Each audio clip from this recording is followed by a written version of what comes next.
Mesdames et messieurs, bonsoir. Merci d'avoir choisi RTI 1. Voici les grands titres de cette édition.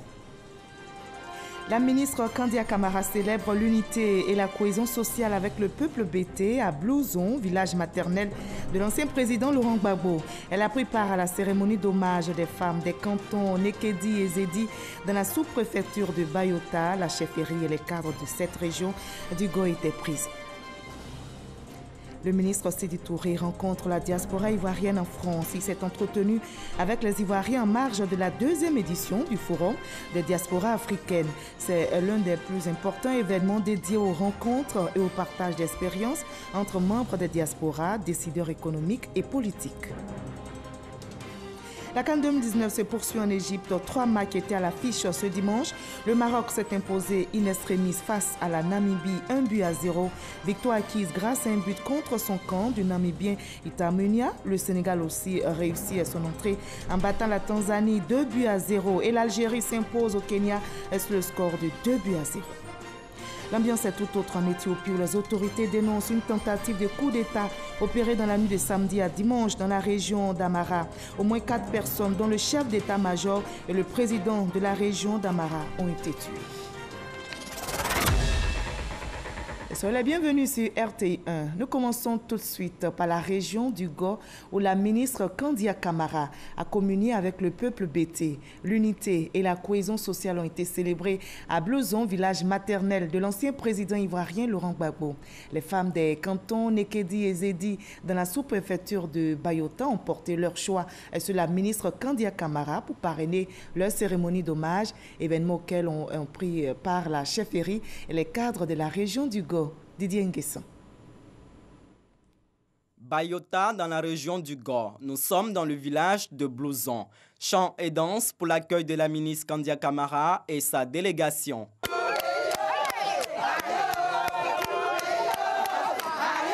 Après les civilités au chef de canton Nekedi, les visiteurs de MAC se sont rendus chez la famille Gado Marguerite, défunte mère de l'ancien président Laurent Gbagbo. Ici, la ministre Kandia Camara a présenté les condoléances à la famille avant de déposer une gemme de fleurs sur la tombe de Gado Marguerite. Une visite rendue possible grâce à la famille, mais aussi à la mobilisation exceptionnelle des filles et fils de la région du Go, venus nombreux pour l'occasion. Merci d'avoir répondu à l'invitation des Doubéois.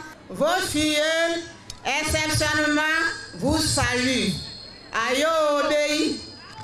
Et vous souhaite également la bienvenue. Yao Isa, Yao Kekeke. Vous êtes en plein dans la gouvernance de proximité. Vous êtes en plein dans la gouvernance du porte-à-porte. Vous n'êtes pas distante, Madame la ministre, et le président Ouattara n'est pas distant. Vous êtes proche des gens et c'est tout à votre actif.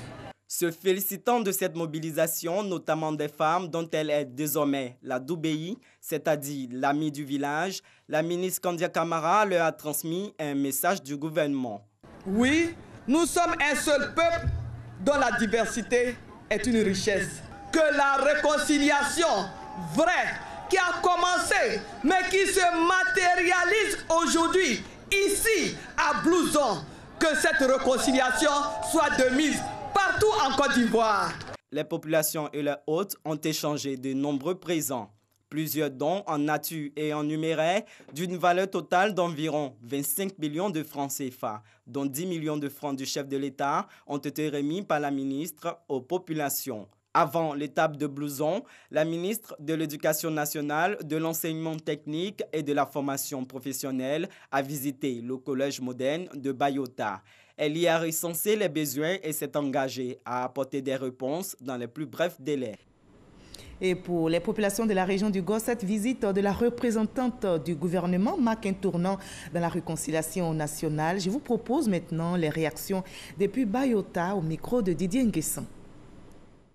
Au sommet de l'État, toutes les dispositions sont acquises pour parler de réconciliation. Et le peuple bété est dans cette dynamique. Cela est un symbole fort, le symbole du vivre ensemble, le symbole de la réconciliation et le symbole qui nous fait savoir que le passé est désormais derrière nous. C'est une sorte de symbolique qui préfigure la réconciliation de la Côte d'Ivoire. Vous voyez le parterre de personnalités de divers horizons, sans distinction politique, religieuse, ni même ethnique. Tout le monde était là. C'est la Côte d'Ivoire qui se retrouve. C'est cette Côte d'Ivoire que nous voulons. C'est une satisfaction morale. Tout le monde parle de réconciliation, mais il faut que ça se matérialise. C'est la vraie réconciliation aujourd'hui. La cohésion sociale est aussi prônée dans le Haut-Sassandra. Le nouveau maire de Daloa, Stéphane Beli, qui vient d'être investi, s'engage à travailler à l'unité et à la paix dans sa localité. Sa démarche est soutenue par les membres du gouvernement et des cadres du RHDP qui ont pris part à sa cérémonie d'installation. Théodore Zouzou et Eugène Atoubé. De tous les quartiers de la ville de Daloa, les populations sont venues à la place de la Grande Mosquée. La nouvelle équipe municipale a voulu donner à l'événement un caractère populaire.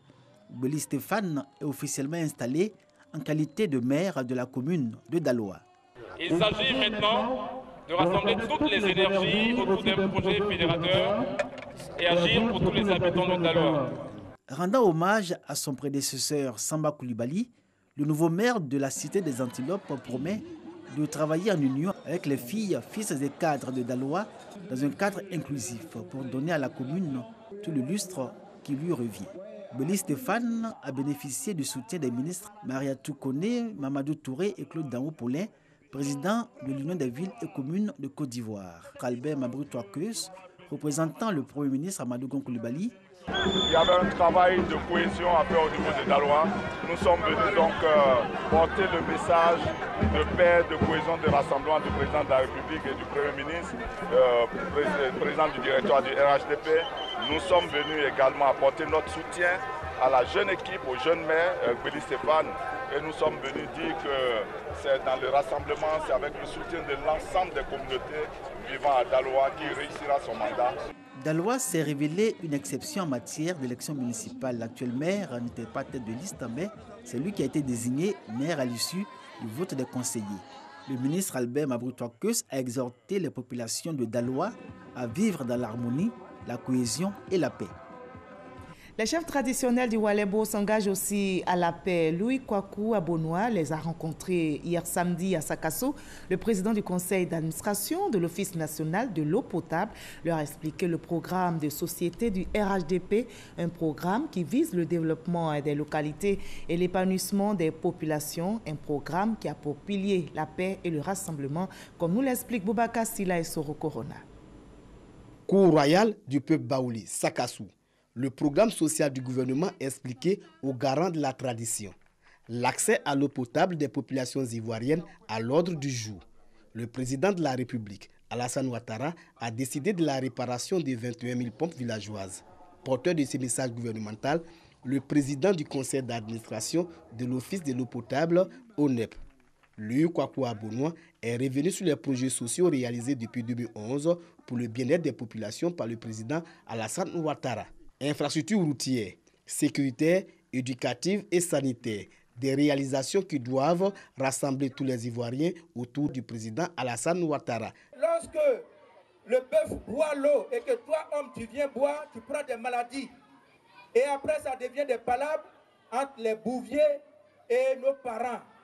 Donc, nous n'avons pas dit que l'eau pour tous va être l'unique facteur de paix et de cohésion sociale, mais nous disons que c'est un des facteurs et non des moindres. Louis Kwaku Abonoua a appelé les têtes couronnées à être des vecteurs de paix et de cohésion sociale, une nécessité pour le développement de la Côte d'Ivoire. Le président de la République, lui, a décidé de se tenir loin des débats politiciens et de satisfaire aux besoins quotidiens des parents. Et parmi ces besoins, vous avez en bonne place l'eau potable. Ne dit-on pas que l'eau est source de vie? Pour la réhabilitation des pompes villageoises, le PCA de l'ONEP a invité les populations à signaler toutes les pompes défaillantes dans les villages. Cette rencontre est la première d'une série initiée par le président du conseil d'administration de l'ONEP dans la région de Gbeke. Les valeurs de rassemblement prônées par le RHDP ont conquis des partis politiques tels que le RDP et l'UDTCI. Réunis ce samedi à Abobo, ces partis ont signifié lors d'un point presse leur adhésion au RHDP. On en sait plus avec Woyon Télé Soro et Abdoulaye Koni.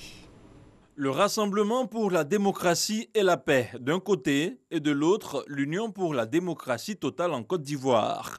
Deux partis politiques qui marquent officiellement leur adhésion au RHDP. Un mouvement qui, selon eux, tire sa motivation dans le projet de société ambitieux du RHDP pour la Côte d'Ivoire, une réalisation qui fait appel à la contribution de tous. Le président du RHDP demande à tous les militants d'être mobilisés pour la victoire du RHDP à l'an 2020. On a vu son dévouement pour que le pays puisse aller de l'avant. Il agit, il est celui qui a un discours conciliateur sur le président Alassane Ouattara. L'adhésion ainsi concrétisée, le RDP et l'UDTCI s'engagent à mettre leur base au service du RHDP pour penser et travailler à l'avenir du pays. Et de jeu sur la scène politique, le mouvement LRD Nouvelle Énergie a initié son premier conclave départemental. Le mouvement réaffirme son soutien aux actions de développement et de cohésion du président de la République et du gouvernement. Par ailleurs, le mouvement LRD, vous allez le voir, procéder à l'installation de 7 sections à Divo pour relayer les messages de paix. Ahmed Traoré, Abdoulaye Koni. Pour ces actions de développement en faveur du pays, le mouvement politique LRD appelle à faire bloc autour du chef de l'État, le président Alassane Ouattara. Au cours de son premier conclave départemental organisé à Korogo, le président de cette formation politique a égrené quelques réalisations engagées dans plusieurs secteurs prioritaires. Nous sommes venus sur les terres du patriarche Peleforo Gon Coulibaly pour prendre notre part de bénédiction et aller conquérir toute la Côte d'Ivoire. Nous parlons de la Côte d'Ivoire de demain. La Côte d'Ivoire de demain, c'est la conjugaison des talents, des énergies pour nous permettre d'atteindre l'émergence. Au terme du premier conclave du mouvement LRD, une motion a été adressée au Premier ministre Amadou Gon Coulibaly qui, selon les initiateurs de cette rencontre, a abordé les efforts du gouvernement dans le secteur de la santé, de l'électrification, du numérique, de l'amélioration des conditions de vie des paysans, de l'approvisionnement en eau potable. Par ailleurs, le mouvement LRD a procédé à l'installation de 7 sections à Didoko dans la région de Divo, des sections qui vont contribuer à l'implantation du RHDP. Autre événement qui retient l'attention est dans l'actualité, la 2e édition du Forum des diasporas africaines qui se tient en France. Le ministre Sidi Touré y participe. En marge de cette rencontre, il a échangé avec la diaspora ivoirienne. Je rappelle que ce forum est l'un des plus importants événements dédiés aux rencontres et au partage d'expériences entre membres des diasporas, décideurs économiques et politiques. Franck Quadieu est notre envoyé spécial en France. 35 millions d'Africains vivent en dehors du continent. Ils sont 3,6 millions en territoire français. Cette diaspora aimerait bien jouer sa partition sur le continent. Un forum donc consacré à l'Afrique à Paris. Et dans son rôle de la diaspora, c'est de faire le pont, un pied au nord, un pied au sud, et de faire naître un désir d'Afrique en Europe et de faire naître un désir d'Europe en Afrique. Parce qu'il faut que les deux continents se rapprochent. Voilà la diaspora. La Côte d'Ivoire à l'honneur lors de la cérémonie d'ouverture. Le ministre de la Communication et des Médias, Sidi Touré, a parlé des potentialités d'investissement en Afrique, notamment en Côte d'Ivoire, mais surtout de la bonne santé de l'économie ivoirienne. Le forum de la diaspora africaine, une occasion pour les entrepreneurs ivoiriens de s'informer sur les opportunités du marché ivoirien. Avoir une idée de comment est-ce que c'est possible en tant que porteuse de projet de m'installer, de développer mon projet en Côte d'Ivoire, quelles sont les facilités qui sont présentes sur le terrain pour aider les personnes de la diaspora à lancer leur projet entrepreneurial. Une rencontre alors avec le porte-parole du gouvernement. Le programme social du gouvernement, l'environnement sociopolitique et des perspectives, le ministre de la Communication et des Médias a exhorté les Ivoiriens de la diaspora à mieux se rapprocher de leur pays. Il y a des perspectives encourageantes. Il y a de très belles initiatives qui sont en cours de développement. La mise en place d'un fonds pour accompagner l'investissement de la diaspora en Côte d'Ivoire. La mise en place de la cartographie des Ivoiriens de l'étranger le président de la République a mis en place la direction des Ivoiriens de l'étranger, dirigée par le ministre Ali Koulibaly. Tout cela, autant d'initiatives qui sont à mettre au bénéfice du travail de ce ministère. Et nous en sommes satisfaits. Un dispositif d'appui à la diaspora en termes d'accompagnement du projet a été récemment validé en Conseil des ministres. La Côte d'Ivoire et la France partagent aussi leurs expériences. Les deux pays coopèrent dans plusieurs domaines, notamment l'enseignement supérieur. Les retombées sont visibles. Bouaké, dans la région de Gbeke, dispose désormais d'un bureau de Campus France basé à l'université Alassane Ouattara. Ce bureau permettra aux étudiants ivoiriens de postuler pour des études en France. Et ce bureau a été inauguré par Gilles Huberson, ambassadeur de France en Côte d'Ivoire. L'État français, sachez-le, envisage d'accueillir plus de 1000 étudiants sur 3 ans dans ces universités. Kader Segodogo. L'ambassadeur de France en Côte d'Ivoire, Gilles Huberson, accueilli dans la ferveur à l'université Alassane Ouattara. Le diplomate français inaugure le bureau Campus France, trait d'union entre Bouaké et les universités françaises. Pour les autorités universitaires de Bouaké, c'est un vœu longtemps caressé qui se réalise ainsi. Il s'agit d'une ouverture, une grande ouverture par rapport à la visibilité internationale de l'université Alassane Ouattara. Vous voyez que déjà, avec ce qui a été fait de très loin, on voit déjà un pas de franchi pour nos étudiants qui aspirent à aller faire des études en France. On leur dit que l'entretien qui aurait pu se faire à Abidjan, à partir duquel on devrait leur délivrer ce qu'il convient d'appeler le passeport pour l'étranger. Cet entretien se fait chez eux, ici, à Bouaké. La coopération ivoiro-française est en marche. Ce sont des milliers d'étudiants qui pourront, à partir de Bouaké, rallier la France. C'est aussi un symbole. L'installation de Campus France à Bouaké, c'est aussi un symbole. Le symbole que la France est ouverte. J'ai donné l'objectif au futur directeur de l'antenne. Je lui ai donné, c'est dans 3 ans, 1000 étudiants ivoiriens par Bouaké vont faire leurs études en France. Déjà, des bénéficiaires. J'ai pu, étant ici, participer au processus Campus France. Et j'ai eu 7 admissions sur 7 universités, parmi lesquelles il y a l'université de Strasbourg. Il y a également l'université Paris-Sorbonne qui m'a accepté. C'est sur cette université-là que j'ai fondé mon choix. J'ai fait d'abord l'inscription en ligne, j'ai soumis mon dossier, j'ai passé l'entretien et après j'ai eu des acceptations à Metz, Besançon. Et voilà qu'aujourd'hui je suis ici. Je dis merci d'abord à Campus France pour ce qu'ils font pour nous. Je suis là-bas acceptée en master. Autre temps fort dans l'agenda de Gilles Huberson, la remise d'un master international à 9 étudiants du Centre d'entomologie médicale et vétérinaire. Ces étudiants de la promotion Jean-Marc Ougar sont originaires du Sénégal, du Bénin, du Cameroun, de la France et de la Côte d'Ivoire. Ce centre est dirigé par le professeur Alphonse Kadjo qui a su développer un partenariat avec les universités de France. Et après les études, il faut bien sûr trouver un emploi. Justement, l'État ivoirien met en place un programme pour faciliter l'insertion professionnelle des jeunes. L'initiative est soutenue par l'organisation Jeune Chambre Internationale, section Université d'Abidjan. Cette Jeune Chambre vient d'organiser un forum sur les stages, l'emploi et l'entrepreneuriat jeune. Il y a eu des échanges entre entrepreneurs et demandeurs d'emploi. Salima Toutia.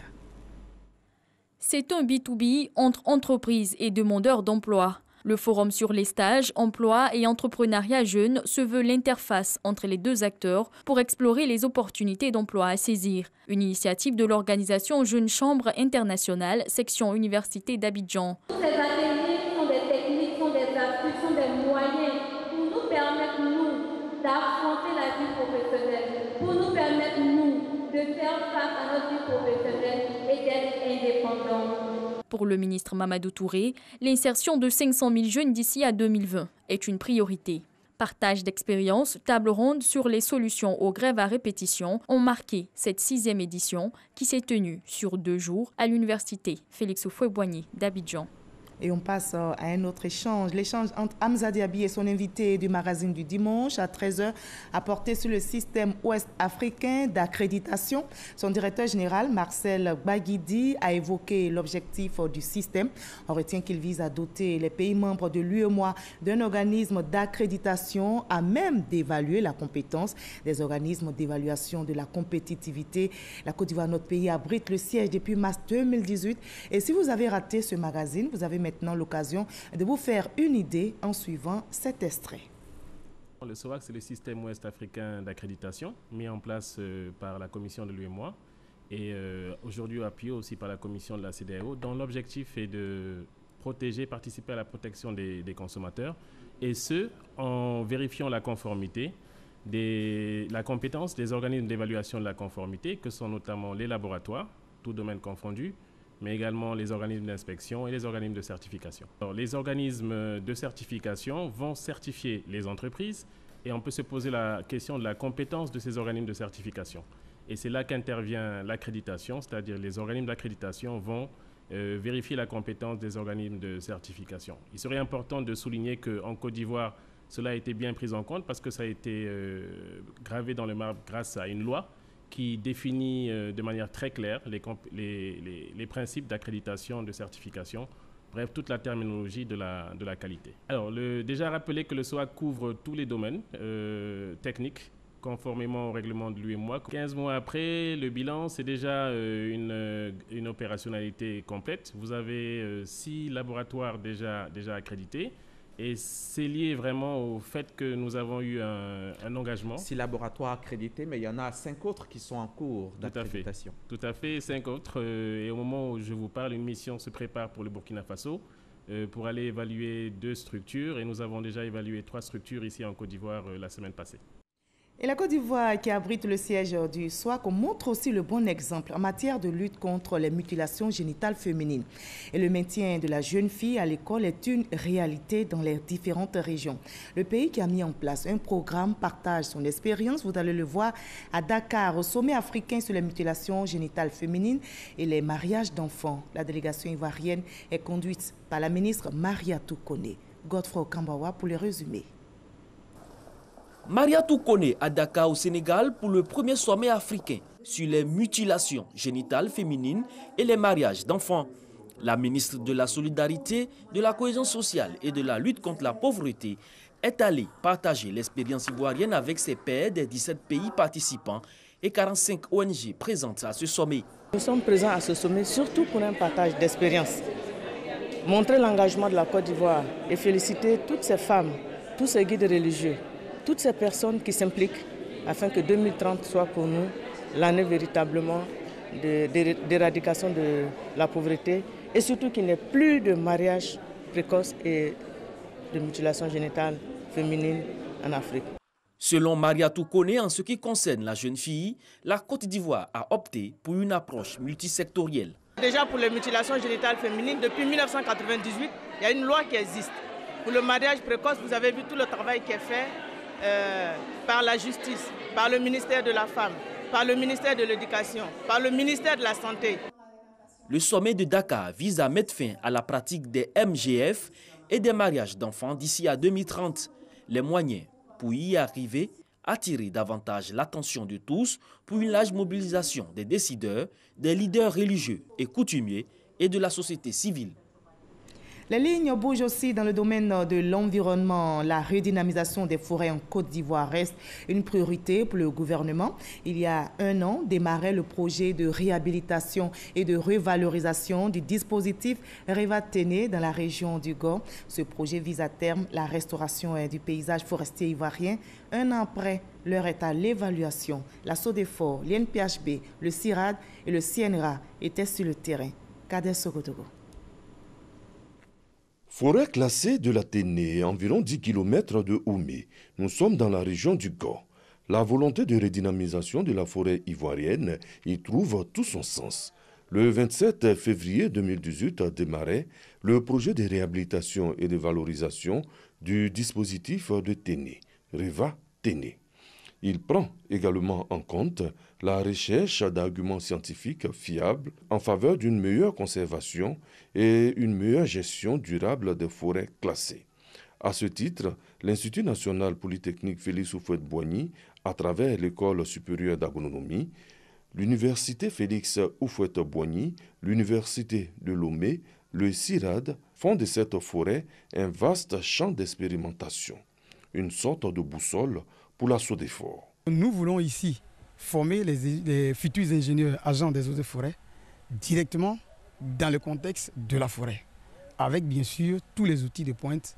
Plus d'1 an après son lancement, l'évaluation du projet laisse entrevoir de réelles notes d'espoir.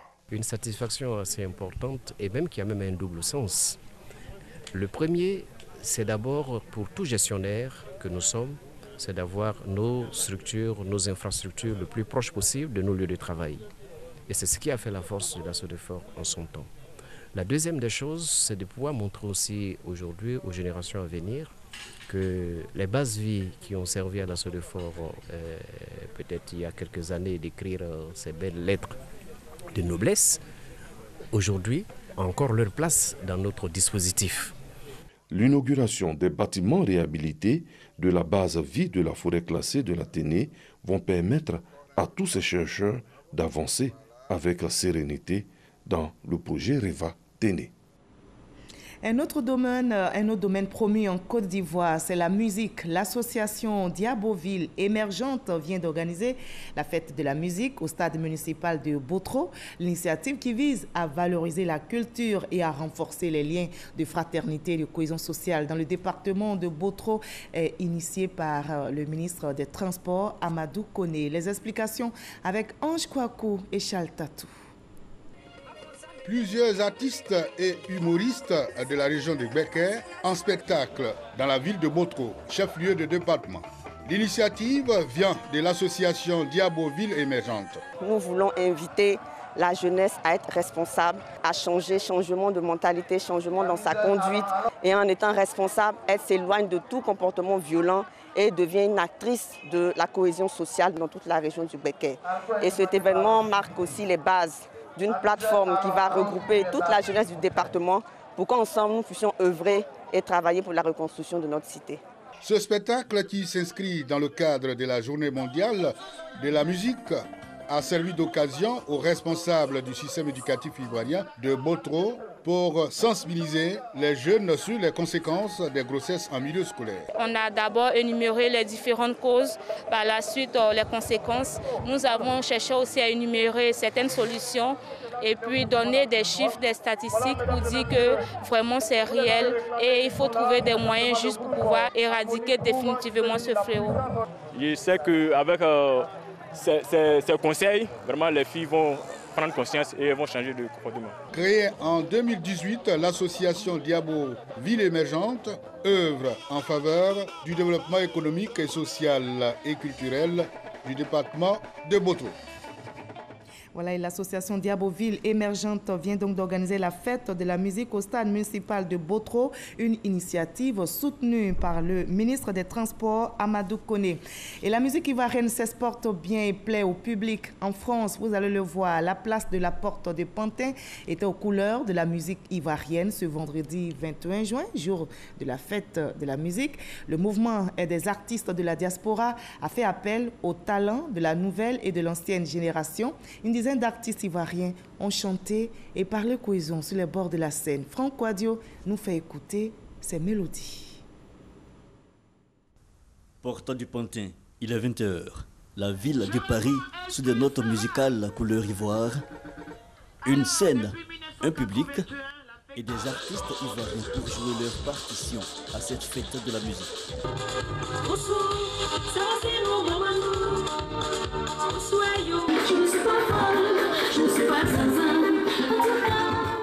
S'il y a Alice Sofa et Savanala, des noms bien connus, sur la scène, il y a aussi des doyennes qui ont toujours l'art à fleur de peau.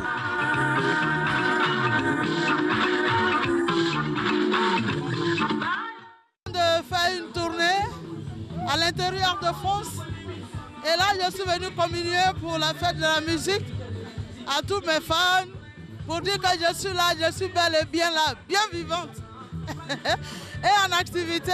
L'ambiance, mais aussi le message. Le rappeur Billy Billy, toujours aussi incisif, mais surtout l'onction divine partagée.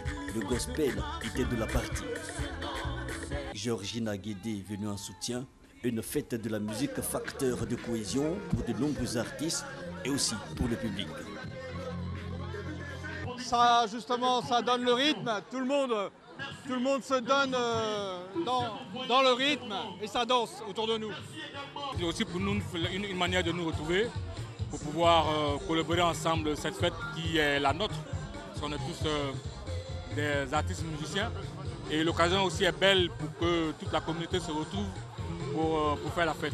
C'est un moment qui nous permet de parler de la cohésion nationale, la cohésion, le vivre ensemble des Ivoiriens, des Africains. Et vous voyez aujourd'hui, tout le monde est réuni et c'est ça le modèle. Chez nous, il n'y a pas de parti politique, il n'y a pas de politique, il n'y a que la culture ivoirienne, il n'y a que l'art ivoirien. L'initiative du MODER alors, mouvement des artistes ivoiriens de France, au-delà de l'aspect festif, pour amener les artistes, musiciens et chanteurs de la diaspora à être plus que jamais des chantres de paix. Après ce journal, et vous êtes nombreux devant vos postes téléviseurs pour suivre cette CAN 2019, les amoureux du foot sont les plus heureux. Mais ont-ils toujours la possibilité d'imposer aux autres membres de la famille leur programme préféré, à savoir la Coupe d'Afrique des Nations?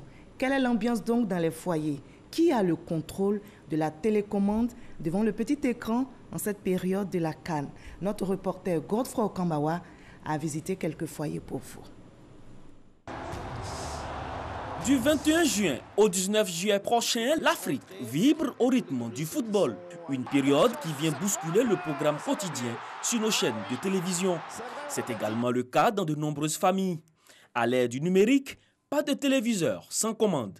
La question qui se pose, qui aura le contrôle devant le petit écran au cours de cette Coupe d'Afrique de football? C'est les garçons, pour le moment.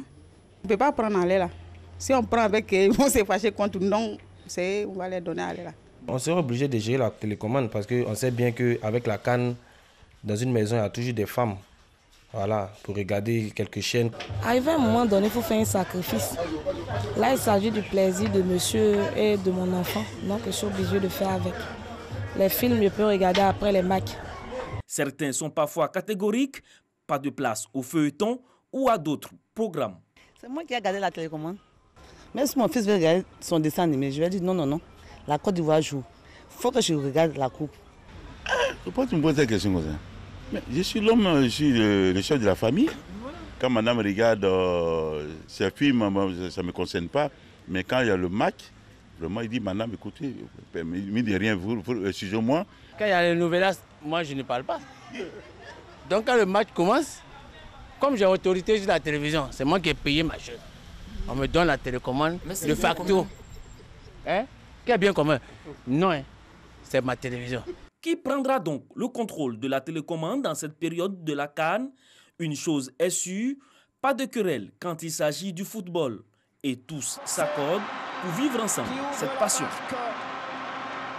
Et tous vont s'accorder pour vivre cette passion du football. La CAN se poursuit donc en Égypte jusqu'au 21 juillet prochain. Alors, pas de querelle autour des télécommandes dans les différents foyers. Le forum de Ouagadougou est sur la sécurité et la lutte contre le terrorisme a été marqué par des interventions, plusieurs communications, dont des panels et une conférence inaugurale. Ils ont été animés par des experts au profit des participants et des propositions ont été faites pour venir à bout de ces fléaux. Sidonie Davila depuis Ouagadougou. La rencontre qui s'est ouverte ce jeudi à Ouagadougou et dont l'objectif est de contribuer à la lutte contre le terrorisme dans la sous-région a suscité un intérêt particulier auprès des participants. Plus de 300 parmi lesquels on compte des journalistes, des hommes politiques, des étudiants et des chercheurs. Dans ce contexte terroriste, ces contraintes sont de divers ordres, allant du manque d'équipement, mais aussi de la difficile collaboration entre les médias et le gouvernement. Ce phénomène-là exige une action concertée de tous les frères. Et cette formation va leur permettre de mettre l'accent sur ce qui est essentiel Et ce qui est essentiel, c'est d'accompagner les populations à ne pas avoir peur, que malgré le terrorisme, nous puissions vivre. Ces hommes et ces femmes se sont aussi enrichis des expériences et des témoignages des experts invités aux différents panels. Des temps forts du forum, tout comme la conférence inaugurale animée par la diplomate nigérienne Aïchatou Mendaoudou, ex-représentante de l'ONU en Côte d'Ivoire. Comment les populations peuvent-elles cultiver la paix lorsqu'elles sont abreuvées de rumeurs alarmantes aux conséquences ravageuses et destructrices? Les effets sur la cohésion et le vivre ensemble sont dévastateurs. De façon directe ou indirecte, on fait le jeu des terroristes et on met en péril, comme je l'ai dit, l'existence même de nos États. La dimension protection doit être privilégiée, elle doit être prise en compte par les acteurs, par tous les acteurs institutionnels qui sont impliqués dans les aspects sécuritaires, ainsi que par la société civile, pour créer un environnement propice à la cohésion sociale. Le GPAO, groupement des éditeurs de presse publique de l'Afrique de l'Ouest, espère, au sorti de cette rencontre, pouvoir tirer de grandes conclusions consignées qu'on nommerait l'appel de Ouagadougou.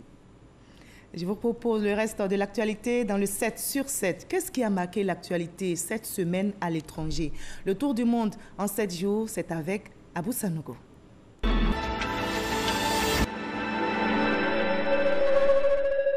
La télévision d'État égyptienne a annoncé le décès de Mohamed Morsi, l'ancien président égyptien, suite à un malaise qu'il aurait subi dans un des tribunaux où il encourait la peine de mort. Il comparaissait en tribunal pour haute trahison et intelligence avec l'ennemi. Au Burkina Faso, le procureur militaire a requis la prison à vie pour le général Gilbert Diendéré, ex-chef d'état-major particulier de la présidence, et Djibril Bassolé, ancien ministre des Affaires étrangères sous Blaise Compaoré. Le parquet militaire demande aussi que les deux généraux soient destitués de leur grade. Le chef du conseil militaire de transition au pouvoir au Soudan a appelé les manifestants à des négociations sans condition alors que les rapports entre les deux parties se sont envenimés depuis la dispersion sanglante d'un sit-in depuis juin. Les négociations entre les deux parties qui doivent dessiner l'avenir du pays sont suspendues depuis le 20 mai, chaque camp voulant prendre la tête d'une future instance de transition. C'est une première. Depuis le début du mouvement populaire, il y a 4 mois, alors que le processus démocratique amorcé par le départ d'Abdelaziz Bouteflika est dans l'impasse, cette formation politique d'opposition ont signé l'appel aux forces de l'alternative démocratique. Ils joignent leurs forces pour élaborer un plan de sortie de crise qui passe par une transition démocratique.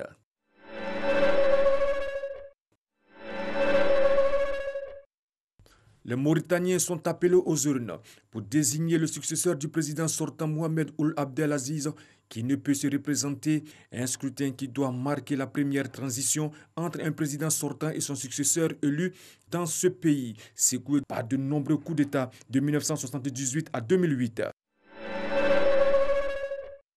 En Éthiopie, le chef d'état-major de l'armée éthiopienne et un dirigeant régional ont été tués dans une tentative de renversement du gouvernement d'un grand État du Nord-Ouest. Des violences qui illustrent l'instabilité de ce pays, où le Premier ministre Abiy Ahmed mène une politique de réforme.